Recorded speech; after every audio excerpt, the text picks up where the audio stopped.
அதனால இந்த தீய சக்தியா இருக்கட்டும், இந்த ஊழல் சக்தியா இருக்கட்டும், ரெண்டு பேரும் தமிழ்நாட்டை ஆண்டவே கூடாது.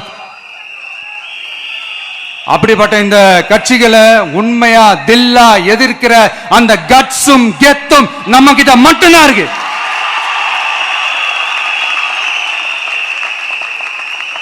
அதனால நீங்க என்ன சூழ்ச்சி நம்ம மேல பண்ணாலும், என்ன அழுத்தம் நீங்க கொடுத்தாலும், இந்த அடங்கி போறதுக்கோ, இந்த அண்டி பொழைக்கிறதுக்கோ, இல்ல இந்த அடிமையா இருக்கிறதுக்கால நாம அரசியலுக்கு வரல.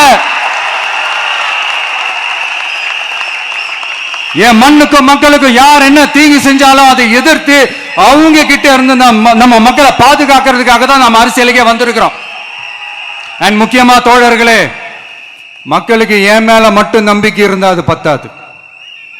என் கூட டிராவல் பண்ற என்னோட எல்லா தோழர்கள்கிட்ட அந்த நம்பிக்கை வரணும்.